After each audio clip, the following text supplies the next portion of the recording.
In Las Vegas, fortunes are won and lost through games of chance, but some try to beat the odds with violence. A ruthless band of vicious thugs strikes several casinos, taking thousands of dollars, leaving a bloody trail in their wake. Local police and the FBI team up to identify and track down the deadly gunman, who will stop at nothing to avoid capture.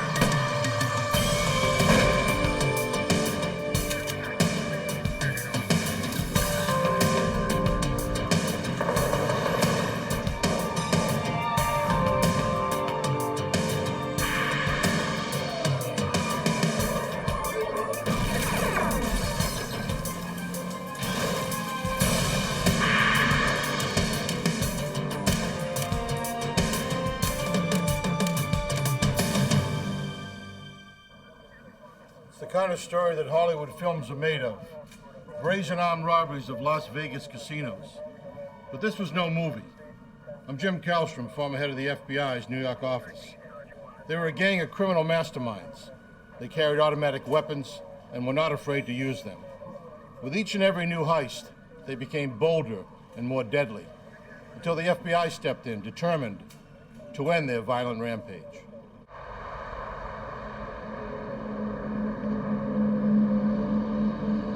Las Vegas, Nevada, September 20th, 1998. It is shortly before noon at the MGM Grand Hotel and Casino. Two armed couriers, escorted by an MGM security guard, transport the casino's money toward an exit where an armored truck awaits. Suddenly, two gunmen confront them. One grabs the courier's guns, You in the back, come in closer. Keep your hands up. then snatches 3 money pouches containing nearly $350,000 in cash. Then the men flee through a side exit. The guards call the Las Vegas police and the FBI.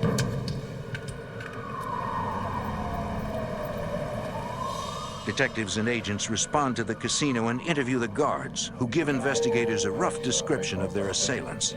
Any kind of logo on the jacket? Not that I saw. Okay.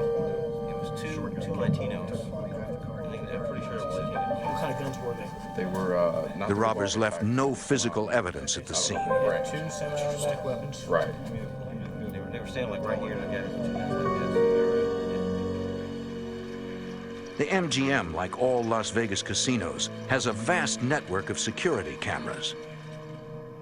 FBI agents review video of the crime. Outside tape, please. Sorry.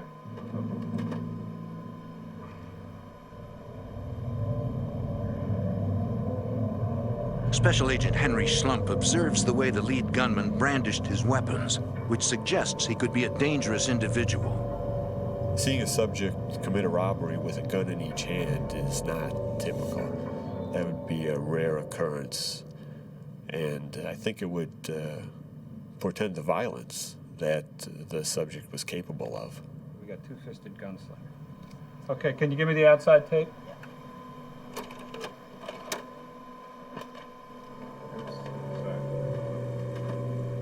They go directly out to the sidewalk and down the street. Agents also watch footage captured by the hotel's exterior cameras, which reveals that the robbers fled across the street toward a neighboring hotel. Investigators go to the Hotel San Remo and review surveillance video from their exterior cameras. They see the robbers get into a pickup truck driven by a third man. Stop. But the video cannot provide a viable lead, according to FBI Special Agent Castle Nishimoto. The quality of the film wasn't as such that we could make out exactly the numbers on the plates. We had a few partials on the numbers, but we couldn't see the whole plate. We could only read the first 3 numbers, but we couldn't get the 3 alphabet letters after that.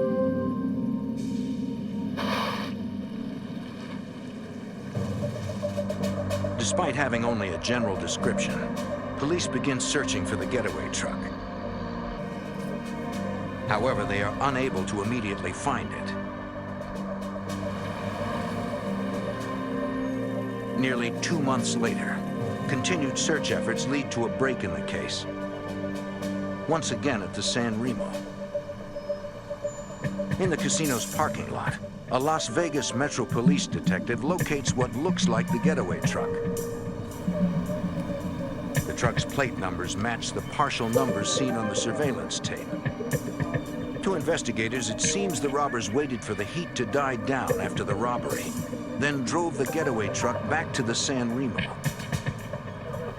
The detective runs a check on the vehicle's identification number and discovers it was reported stolen almost 3 weeks before the MGM robbery.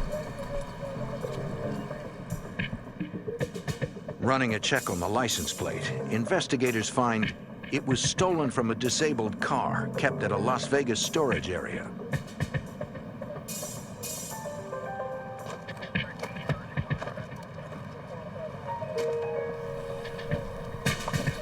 Can I help you? Yes, sir.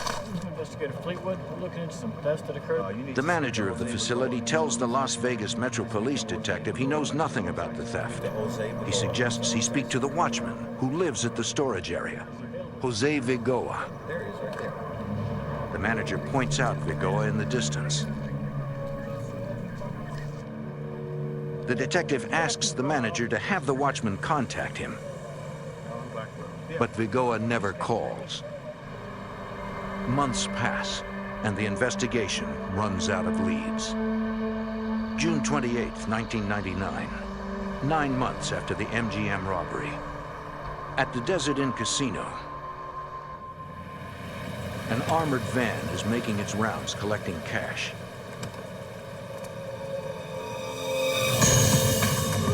Two gunmen confront the guards. The guard inside the van is hit in the arm. His partner returns fire, but is hit 3 times in the leg. Through their training, the guards know to aim for the chest. Their bullets slam into the gunman, but the shots fail to stop them.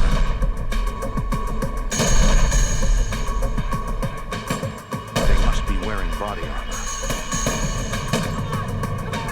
The guard on the ground manages to get to the safety of the armored vehicle.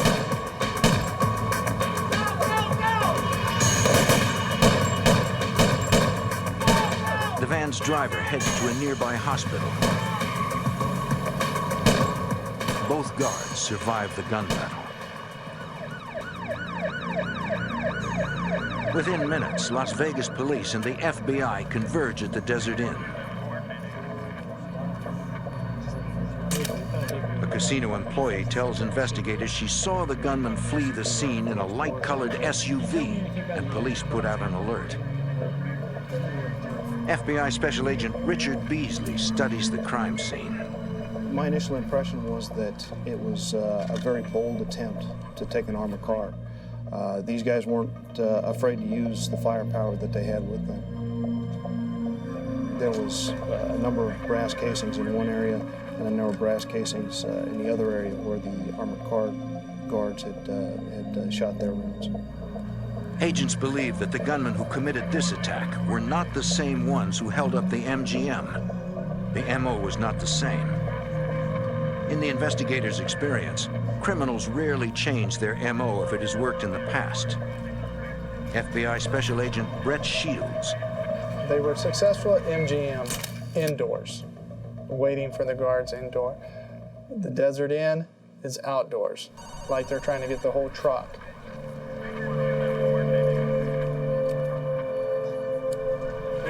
10 minutes after arriving at the scene, Agent Beasley gets a call that the getaway car has been found. I'll be right there. One of the uniform officers had been patrolling the area looking for this vehicle, and they found it in the parking lot of a small motel. We looked inside, and we could see shell casings on the floor, and there was a .45 caliber shell casing on one of the running boards. Investigators also find an empty water bottle inside the vehicle. It is preserved in the hopes of recovering DNA evidence from it. Nearby, agents interview a man who says he saw the men who were driving the SUV.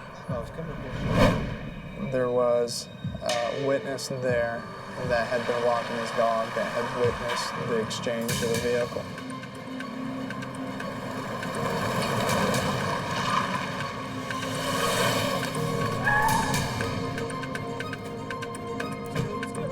One robber goes to the back of a pickup truck, simply throw a bag in the back, made a loud noise, what we think is the guns. The other two jump into the front of this pickup truck. Let's go, man. Let's go. What's the matter? The key. The key doesn't work, man. Let's go. Okay. They were having difficulties actually getting the vehicle started. The witness then saw the two men frantically working on the steering column. What do you mean the key doesn't work? Not working. What do you mean figure it out? Come on, hotwire something. He didn't know whether they were messing with it to hotwire it or what. Finally, the pickup roared to life and the men took off.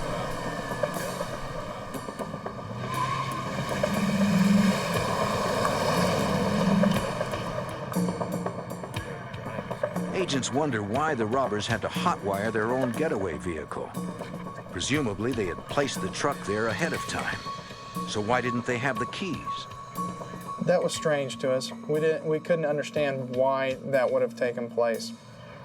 Then agents notice a pickup of the same make and model parked nearby.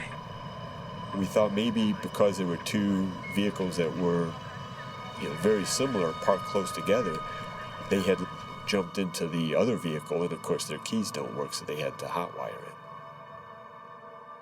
Agent Slump and I go back to the rear of this second pickup truck, and we notice that there's a license plate rubber banded over another license plate.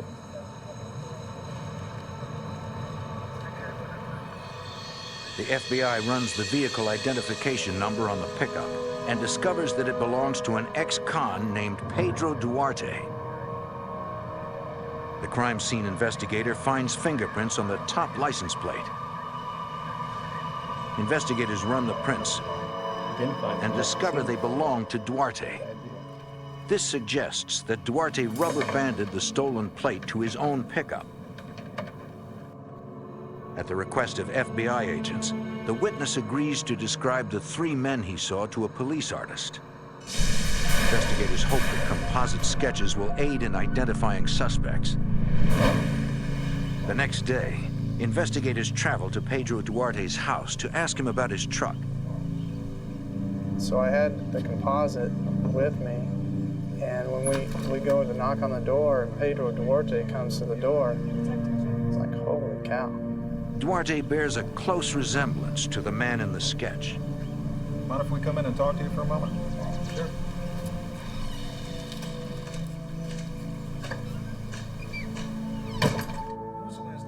When asked about his truck, Duarte insists that it was stolen. Police records show that it was in fact reported stolen, but that was hours after the attempted robbery at the Desert Inn. His story was that he and his wife had had personal problems, and so he went down just to walk the strip. So he had parked his vehicle and was just walking up and down the strip, and that he had fallen asleep on a bench. Duarte claims that when he woke up, his truck was gone. Just nonsense. None of his story was true.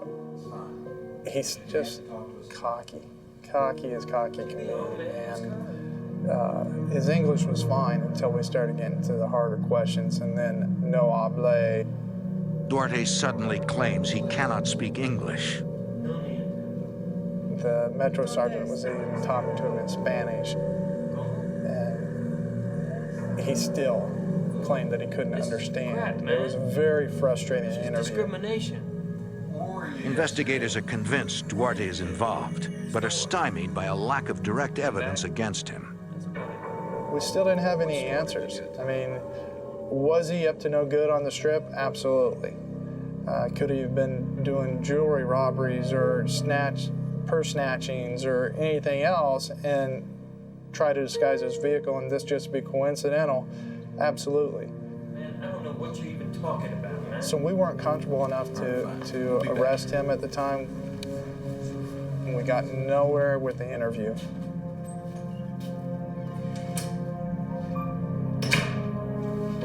Hoping to get a positive identification on Duarte, Agent Shields shows a photo lineup to the only witness who has seen the faces of the Desert Inn robbers. I can't tell. And our witness did not pick him out of a photo lineup. So we had to go back to other means, trying to identify his associates, his money trail. Just kind of a full blitz on Duarte at that point.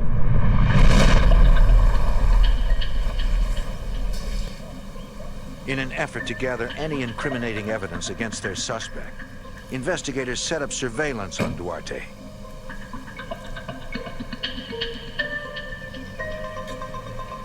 But after weeks of watching, they come up with nothing. The Mandalay Bay Casino, October 11th, 1999, 4 months after the attempted robbery at the Desert Inn. 2 armed couriers pick up $88,000 and transport it to their armored truck. Suddenly, 2 gunmen ambush them.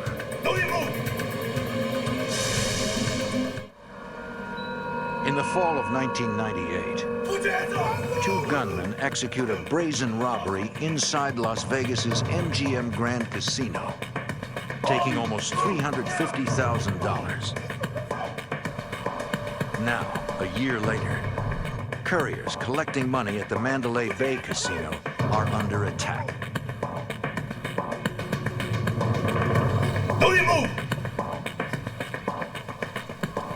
The robbers quickly disarm them and flee with $88,000 in cash. Let's go, let's go. At the FBI's Las Vegas field office, agents review the surveillance video of the robbery. Special Agent Brett Shields suspects that the gunman who robbed the MGM committed this robbery as well. When we saw the manner of how this robbery had taken place at Mandalay Bay, there was a lot of similarities.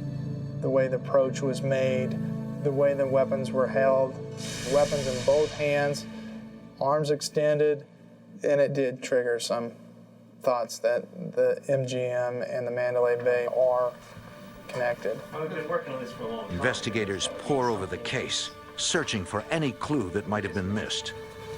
Special Agent Richard Beasley.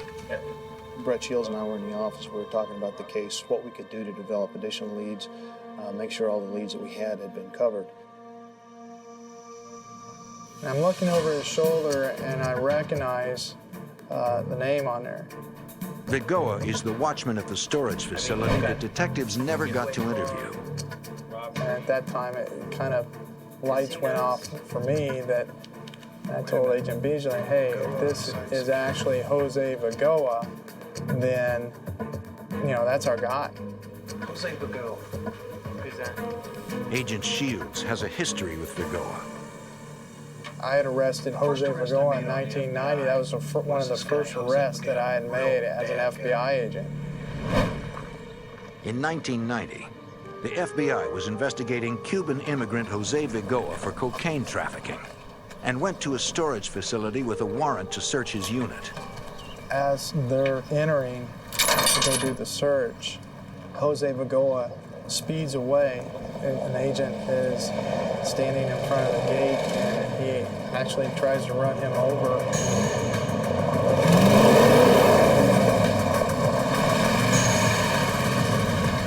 That's his personality, you know, that's just the type of person that he is, that he's not going to be taken by the police without a fight, and no respect for life or anybody but himself.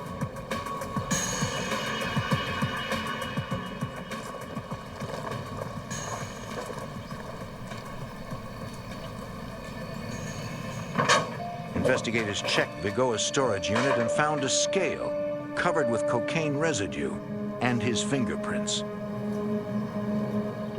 He was later convicted of drug trafficking and assaulting a federal officer. He served 6 years in prison for his crimes.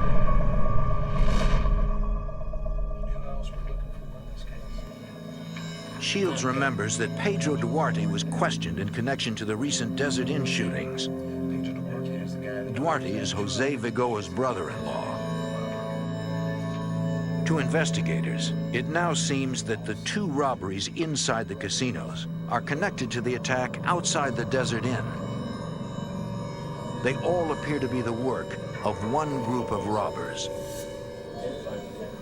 Agents decide to show Vigoa's probation officer the casino surveillance video to see if she can identify any of the robbers.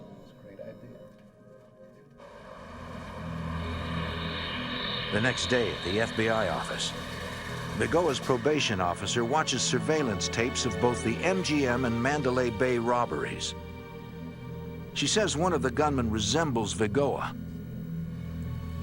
but can't make a positive ID. Disappointed but undeterred, agents put Vigoa under surveillance.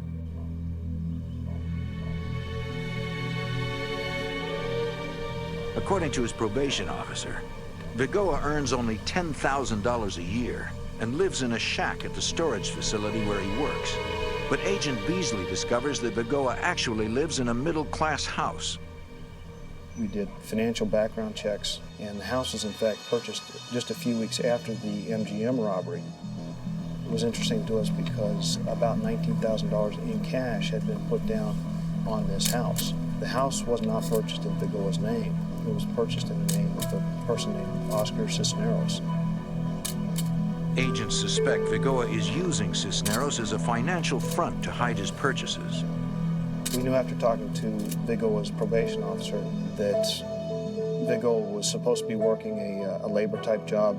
He wasn't supposed to have much money. So if assets started showing up in Vigoa's name, that would certainly raise suspicion to his probation officer. Vigoa's finances are questionable, but they are not an indication of guilt. We didn't have any eyewitness identification of him in these robberies, and just because somebody's spending a large amount of cash doesn't necessarily mean that they were involved in a robbery.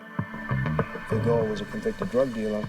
We didn't know if he was back in the drug trade, which would account for him having a large amount of cash. The results of the financial background check are not enough to move the investigation forward. We didn't have probable cause yet for any kind of warrant to go search Vigoa's house or his property or his vehicles. It just wasn't there yet. Even if we had even the minimal for a search warrant, we may not be ready to actually do it yet. We want to develop additional so we have enough to make the arrest and get a conviction, not just get enough for a search warrant for the house.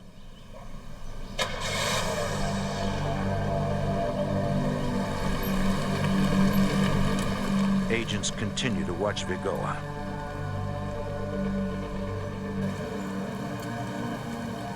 Five months later, on March 3rd, 2000, in the neighboring suburb of Henderson, local police and the FBI respond to a report of an assault on an armored vehicle in front of the Ross Dress for Less department store. 2 guards are dead. When we arrived, there was police tape up. There was cars all over the place. Witnesses were scattered, and there was the body of one of the security officers in the parking lot next to the truck. It was not a good scene. Investigators work to determine the series of events that led to the 2 deaths. We started interviewing people in the parking lot, people in the surrounding businesses. A lot of people had heard the shots. Some people had seen the shots. Some people had seen the vehicle driving away. Everybody had a small piece to the puzzle that we were trying to put together.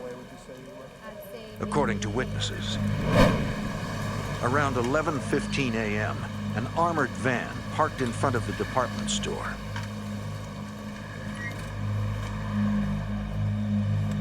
One guard went inside to pick up the store's deposit, passing between 2 minivans which witnesses reported seeing parked there since early that morning. When the guard returned with the money, the gunman pounced. The courier drew his weapon and fired, hitting one gunman in the knee. But another gunman opened fire with an assault rifle. The guard died almost instantly. The gunman's fury was then leveled on the van's driver.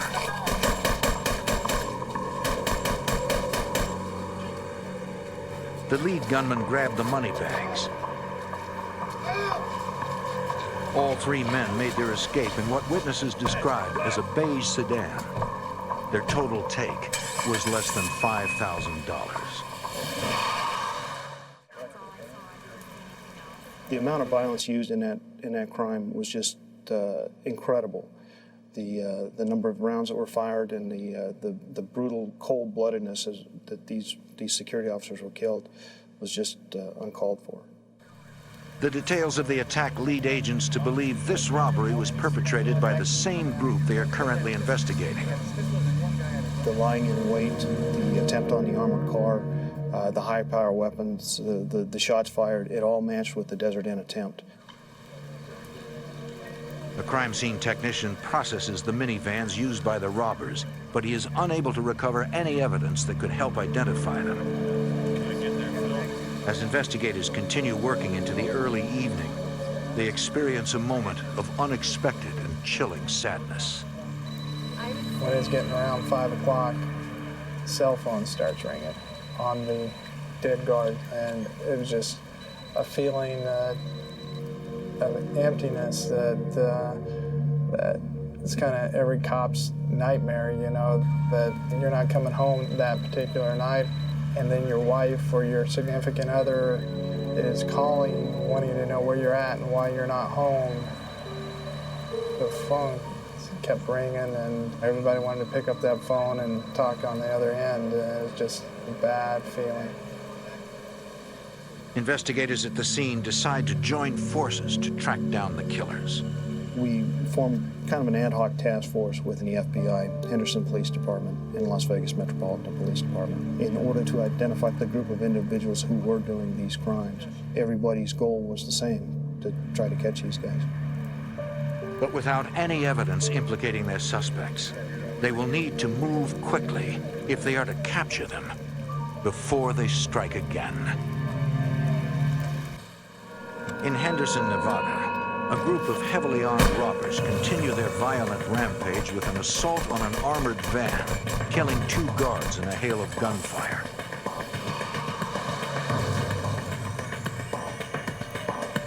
A few hours after the attack, police locate the robbers' abandoned getaway car in a parking lot.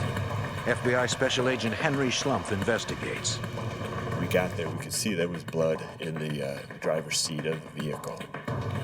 Witnesses to the robbery had reported that one of the gunmen had been shot. A crime scene technician collects the blood as it may become valuable later as DNA evidence. Agents run the plates on the getaway car and the vans left by the killers at the scene of the robbery and find that they were all stolen from a rental car lot. The task force is unable to definitively identify suspects in the robbery, but they are confident it is connected to a string of similar heists over the past 18 months. Those crimes have been tied circumstantially to ex-cons Jose Vigoa and Pedro Duarte, Vigoa's brother-in-law.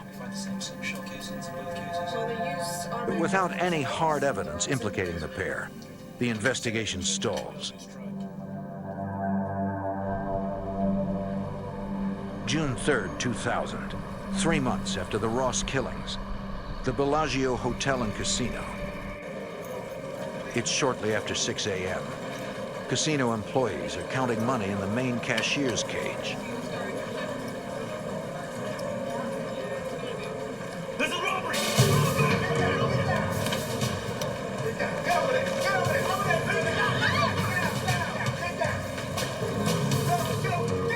Gunmen force frightened employees into a corner and then clean out the money drawers. Don't move!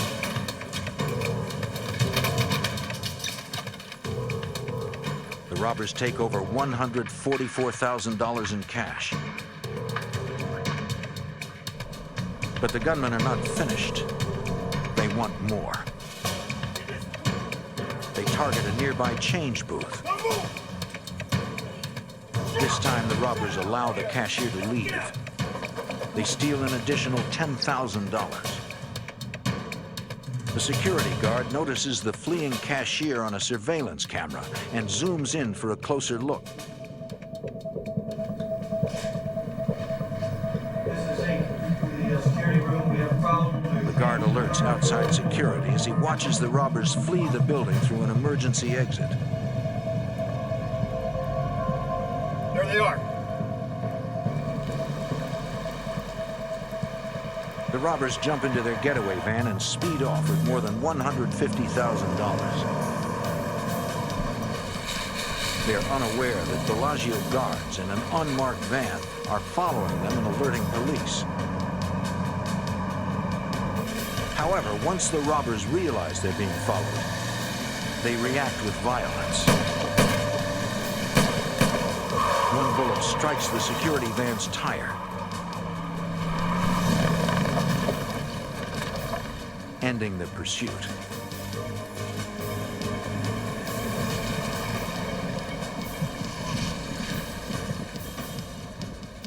Fortunately, none of the guards are injured. They provide police with the make, model, and license plate number for the vehicle. When FBI Special Agent Brett Shields hears the details of the heist and the robbers' violent escape, he is convinced it is connected to their suspects. It shows the mentality of these guys that they weren't going to get taken. They were going to shoot it out, they were going to run, they were going to do everything they could to get away. At the Bellagio's security office, agents ask Jose Vigoa's probation officer to watch surveillance video of the crime, hoping for a positive ID.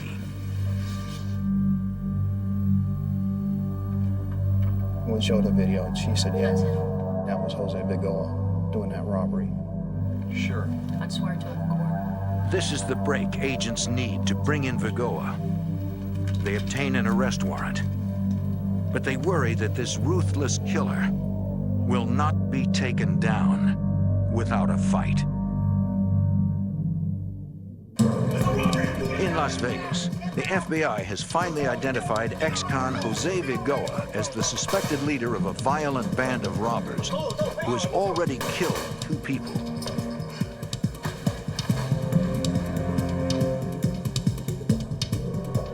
Agents obtain an arrest warrant for Vigoa and move to apprehend him. FBI Special Agent Brett Shields. They had a vehicle in front. The Metro SWAT team was going to pull up, exit the vehicle, and take him down at gunpoint. The SWAT officers got out and aimed their weapons at him. FBI, get out of the car now! I pulled around the SWAT vehicle. He and we're side by side, and I'm actually showing him my credentials, and he's acting like, who are we? And the vehicle in front of him wasn't close enough to his vehicle. So he was able simply to pull out and to proceed.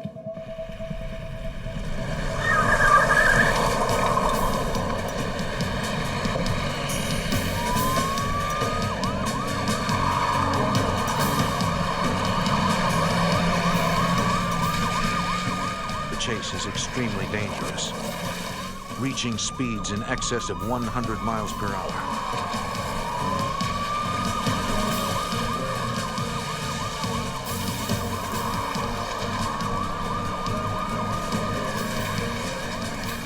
The suspect refuses to slow even for a second. After a few miles, Vigoa loses control of his vehicle and hits a tree. He exits the vehicle and flees. He's gone. He's jumping over fences. He's going. Las Vegas SWAT officers chase after Vigoa while Agent Shields inspects the wrecked vehicle. FBI, get out of the car! To his surprise, he finds Vigoa's wife in the passenger seat.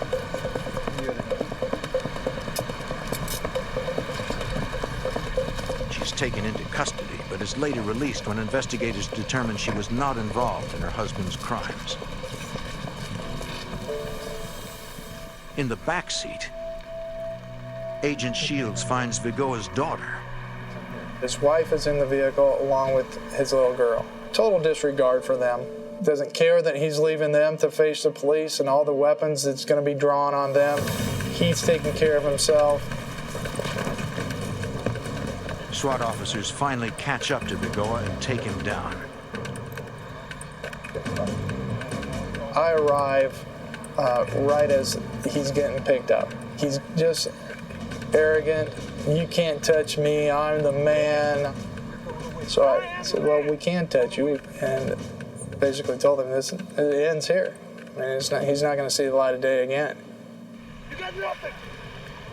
To ensure a conviction, agents need more proof.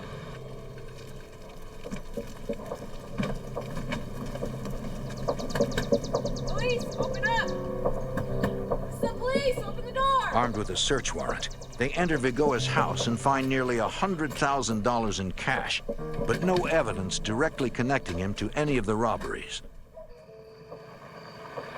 With Vigoa in custody, FBI Special Agent Richard Beasley moves in on Oscar Cisneros, Vigoa's financial frontman. We needed to talk with Cisneros about the assets that were in his name being used by Vigoa.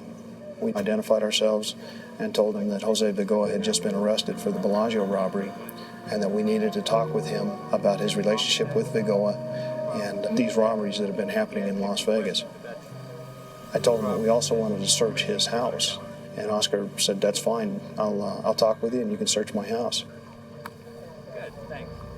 So right there on the hood of my car, he executed a consent to search form, which gave us his permission to search his house. Yeah, you can go ahead and come on in. Investigators search while Agent Beasley and a Henderson detective question Cisneros. Appreciate you bringing us in here. I wanted to ask you about this house and this guy. Look, I've known him for a long We time. talked with Oscar about his relationship with Vigoa, about the assets that had been put in Cisneros' name on behalf of Vigoa, and where the money had come from in order to purchase those assets. Cisneros told us that he was just doing a friend a favor. It wasn't his money, but he wanted to help his friend out. We asked him if he'd had any contact with Vigoa in the last several weeks. He said, yeah, Vigoa brought over some money a few days ago. He didn't know where the money was from, didn't know how much it was, and it was kind of in repayment for him being a good friend to put these assets in his name. Agent Beasley pressures him, but Cisneros says he knows nothing about any crimes. Again, he was very calm, collected. He claimed not to know anything about anything. He was just trying to work hard and pay his bills and support his family and just live a normal life. In the bedroom, investigators find a box full of cash.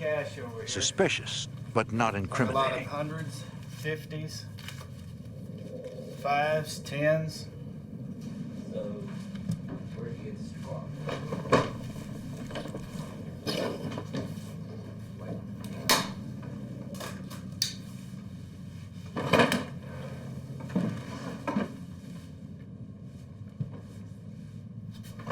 After searching for an hour with no results, an investigator on a hunch decides to search for any hidden compartments.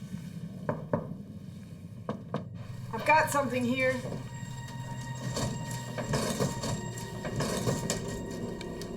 And uncovers a motherload of evidence. Ammunition, body armor.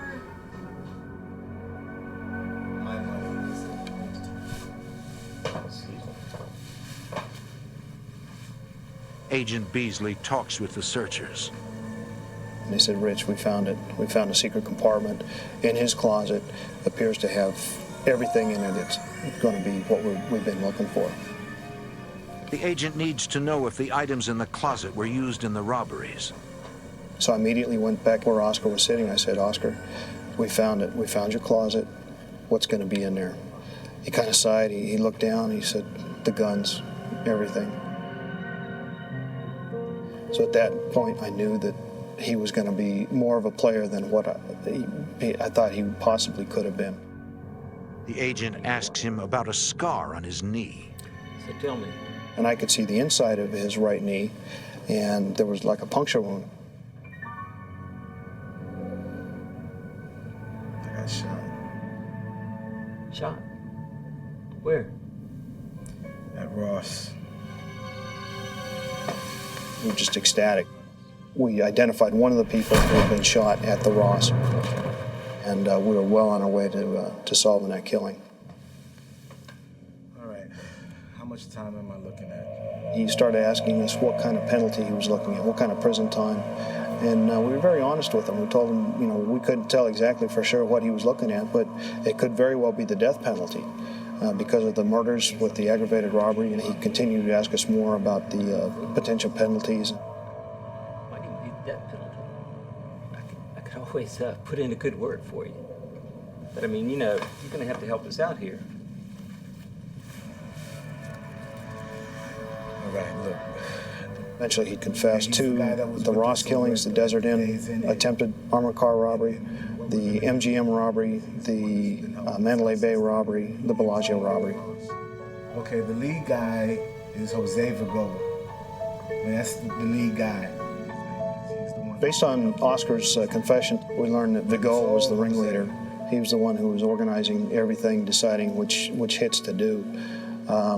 His brother-in-law, Pedro Duarte, had been involved in the robberies until the Desert Inn. After that, they brought in another individual, Luis Suarez, and he had taken part in the Ross killing as well. I think Cisneros eventually confessed to us because he truly had remorse about what had happened, not so much with the robberies, but with the killing of the armored car guards. As Cisneros continues to confess, investigators process the evidence in the bedroom. They were taking each piece out, cataloging it, making sure that nothing was disturbed as far as fingerprints or DNA type evidence.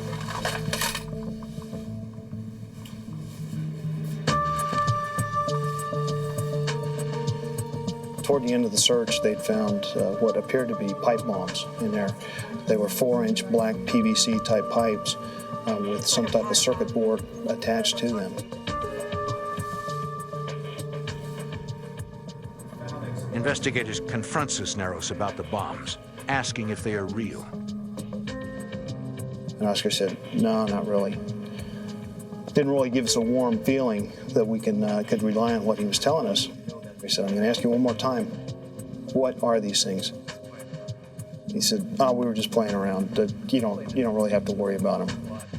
It was that point, because of the vagueness of the answers, that we decided to go ahead and evacuate the house and the surrounding neighbors. Agents take the evidence and abandon the house, leaving behind the pipe bombs. We called the bomb squad, and they came in and looked at the devices. They couldn't x-ray them because they were black PVC, and so they made the decision to go ahead and just explode them right there in the bedroom. Based on Cisneros' confession, investigators arrest Pedro Duarte for being the getaway driver at the Desert Inn. Pedro Duarte, warrant for your arrest. Going off this wall.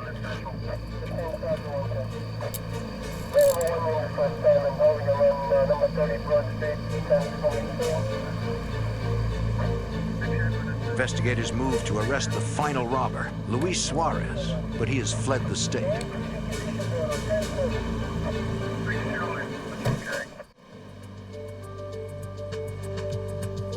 Ballistics experts test the weapons found at Cisneros' house and match them to bullets and shell casings from the Ross killings and the Desert Inn shooting.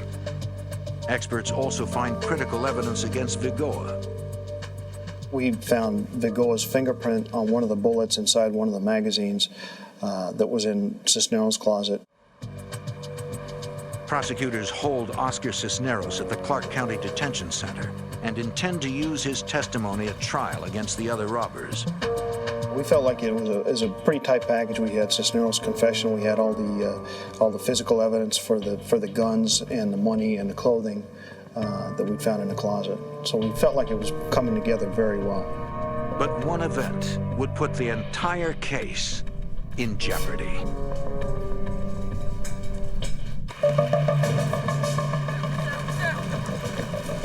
In Las Vegas, investigators have arrested 3 men connected to a violent robbery group. The leader, Jose Vigoa,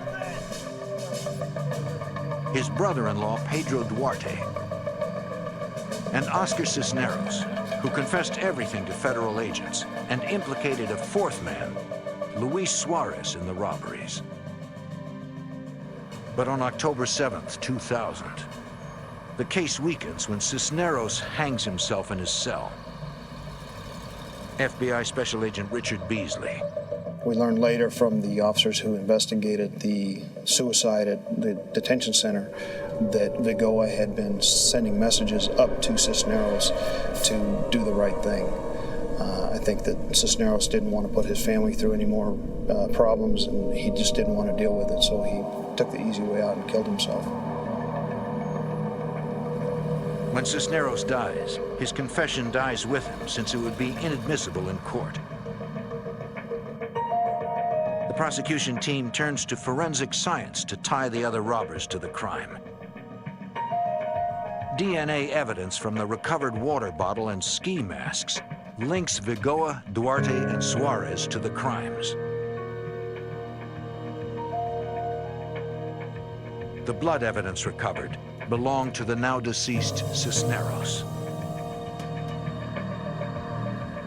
While prosecutors prepare for trial, agents track down the remaining gunman, Luis Suarez, who fled Las Vegas and is hiding in Florida.